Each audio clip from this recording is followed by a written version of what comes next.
everyone, welcome back to my YouTube channel. Today's video, we're going to be covering the top 5 common law school application mistakes I see all the time that people are making during their law school application process. And PS, number 5 is going to be the most important.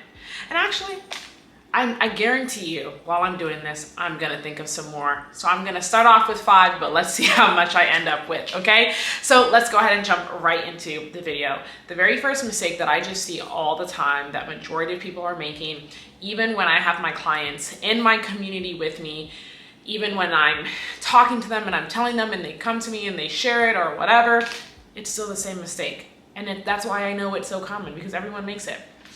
And that mistake is focusing your personal statement on the type of law that you want to practice. So say, for instance, someone says, I want to do immigration law, or I want to do civil rights law, or I want to do criminal law. They will find a way to make that the focal point of their personal statement and base what they write surrounding whatever that interest is. And it is so wrong. Don't do that, okay? Don't do that, right? When you're focusing your personal statement on what type of law you want to practice, instead of actually just focusing on something that is genuine and about you so that you can show the admissions counselors why you're a good fit for their law school, why you should be let into their law school, how you can showcase through your experiences, through your history, through your story, through whatever it is you want to talk about, other opportunities to showcase your values, qualities, and characteristics to improve your chances of getting into their law school. You are wasting time solely focusing on the type of law you want to practice. Why? Because first and foremost, you haven't actually ever practiced law. You don't actually know what it's like to be the practicing person of that kind of law. You may have seen it before, you may have seen it on TV, maybe you even worked in a law firm, but the actual practice of it is very different and you may not like it. And admissions counselors know that. And so whatever type of law you're saying you want to practice in your personal statement, it's kind of just like, okay, that's cool. But that doesn't mean that's the type of law you're actually going to practice. And so essentially what I'm trying to say here is it's focusing it on the type of law you want to practice first and foremost and making that the focal point instead of making your story the focal point and how your story leads you to law or leads you to law school. That is where the mistake is, right? That is that disconnect. And if you can avoid that first point and focus more on the second point, so again, that's focusing on building relationships, storytelling, focusing on you and bringing that to the forefront and making the type of law or the interest kind of just secondary to it or a supporting factor to it, then that's the route that you want to take, because that's going to be a much stronger story. And it's going to also give you a better chance to tell the admissions counselors more about you, why you deserve to be at their law school, why they should let you in, and just different pieces of the pie, as I like to call it. If you think of your entire law school application as a whole pie, it's another slice of that pie that you essentially won't be just throwing in the trash. You'll actually be making it substantive and telling a piece of you in your application. So that's that first common mistake that I see all the time. Second is making your application material statements about other people. Wah, wah, wah. You are the one applying to law school. You are the one applying to law school. You do not want to make your statements about other people. Is it okay to talk about other people or to mention other people, especially when mentioning them is necessary for your story to make sense or to provide color or to keep your story cohesive? Absolutely yes. But those people should not be the focal point of any of your application materials, because you are the one applying to law school. You are the one applying for admission. Your story needs to be about you, who you are, why you're going to be a good fit for the law school, what qualities, traits, and characteristics you have, how you're going to be able to tell your story, how you're going to benefit the law school. I can go on and on and on, because literally there's so much that you can do, but you do want to make sure that your application materials, the focal point is on you as an applicant and not on other people. And again, highlighting the difference between mentioning other people or giving enough information to provide color or make your story cohesive versus centering it on those other people. So you want to avoid doing that. Thirdly, is highlighting your weaknesses everywhere. Oh my gosh, I see this all the time, all the time. So if someone has a low GPA because of something that happened in college, I don't know why they feel the need to mention that in every single document. Don't do that. Do not do that. Why are you bringing up the fact of your low GPA in every single document you can? Why are you wasting space doing that? That's why you have the GPA addendum. Leave it there, right? So I'll see people in my community, they have personal statements, they have optional statements, they have diversity statements, and they'll be talking about one thing and then somehow they say, and because of this experience, that's also why I couldn't devote time to my studies in undergrad. And I'm like, huh? Why are you doing that, right? Stop making every single document you write be about your weakness, because then it's obvious that you know it's a weakness, which is okay, cool, but then you're also overemphasizing it and placing extra weight on it by bringing color to it and bringing attention to it in every single document that you have. Just write the addendum and leave it in the addendum. Leave your other statements to focus on strengths, to focus on overcoming those weaknesses subtly or through whatever you're writing or through those experiences you're sharing. You don't have to overemphasize that weakness in every single document that you have. Don't do it.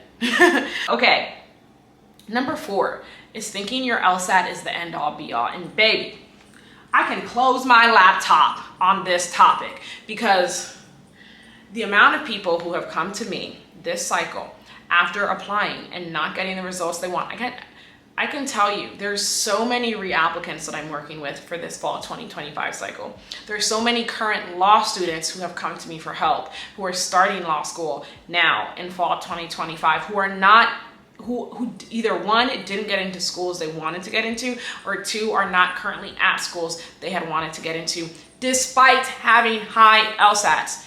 LSAT scores in the 170s, okay? Despite having high LSAT scores in the 170s. Why? And I just, one of those persons who are starting law school right now, in law school already, because they started already while at the time of this recording, had told me when she met me was, I thought my LSAT was the only thing that mattered, so I paid no attention to my application materials, and now I regret it. And it's literally that simple. It's literally that simple. This person had an LSAT in the lower 170s, extremely high, no matter what, regardless, you're in the 170s, is a very good LSAT, and didn't get in at any of the T14, didn't get in at any of the T20, and the school she got into is still a good school, by all means, but none of the schools that she wanted to get into, by her standards. And that was what she told me, and that sums up most of the reapplicants I'm working with. That sums up their story as well, a lot of them. Then when I see their documents, I can see the reason, because it's like your LSAT score says one thing, but this document says that you write at a 5th grade level, a 7th grade level, 8th grade level. You don't understand cohesiveness, or you're just repeating your resume. And that's another mistake. So I told you I'd be adding as I went on, right? And then, same thing too. I'm sure you've seen it for yourself. You'll see people doing cycle recaps, giving you their stats and say, denied. And you're like, huh? But if you got denied at that school with those stats, then I have no hope. And that's just not true. It's because when you're aiming for these top law schools, a tier one law school, right? Especially law schools ranked 50 or higher, they really are looking at your entire application. And I gave the example so many times, before, about like when I was interviewing for federal clerkships, when I was interviewing for circuit court clerks, not me interviewing, but me doing the interviews, so giving the interviews to other people. It's not just one thing that you're looking at for these, hard to get jobs, for these, in this case, hard to get schools. You're looking at everything. And so you really do need to be cohesive. You really need to be a holistically strong applicant, right? And again, so I'm sure you've seen it before. And then the proof is in the pudding. I have clients with lower scores than some of these other people who are in at the schools that they got denied at. The proof is in the pudding, right? And so again, you see it over and over again, and that's what I mean. It's because people focus so much on their LSAT, as you should, okay? Your LSAT is super, super important. I say you need to start studying at least a year before, but it's not so much so that it's to the detriment of your materials or to the detriment of everything else. That's why you want to start studying a year before, so that you still have the 3 to 5 months, 3+ months to put into your application materials, so you're not sacrificing any part of your application. That's what I'm saying. It's paying attention to everything when you're aiming to get into these top law schools, whether it be because you've got big law goals, federal clerkship goals, or whatever it may be. It's paying attention to everything. So the mistake people make here is just paying attention to one thing. When you're applying to law school, you're not submitting only one thing. So I mentioned this, so we're actually going to have 6 mistakes. So the next one that I'll give you for 5 is the one that I just said, and that's just repeating your resume and in your personal statement or just any other document you have. I don't need a list of accomplishments in your documents, in your personal statement. I don't need you to say, I'm this, I received this, I got this, I was appointed to this, I'm a leader, I'm a team worker, I don't need that. That's what your resume is for. I don't need you to list things in what is supposed to be a story. I don't need you to list things when you're supposed to be giving me your background or whatever it may be, right? Save that for your resume. I've seen it so many times that I have to tell people, delete this. Why are you telling me this? This belongs in your resume. This doesn't go here. I need a story. I need an explanation. I need something else here, right? And so that's another common mistake that I see. So now actually we have number 6, which is a big one, which is failing to choose schools that align with your goals. And I just talk about this all the time. So a lot of my clients, I have all of them in my Greats Application Accelerator community, send me their law school list. And so I can look at their law school list and prepare or compare it to their goals, because some people will have big law goals, but then have a school that has less than a 30% employment outcome or employment rate generally, right? Which means that 70% of their graduates don't have jobs. And I'm like, you told me your goal was big law. This school places 0% into big law, and in fact, only 30% even get jobs. Why are you applying there? Right? And so that's what I mean in terms of paying attention to the schools that you're applying to and choosing schools that really align with your goals, because the purpose of going to law school is so that you can get a goal. So if your goal is big law, you need to be choosing schools that are going to give you a realistic chance of landing that big law goal, especially if you're saying to me, that is the sole reason I want to go to law school, is for it.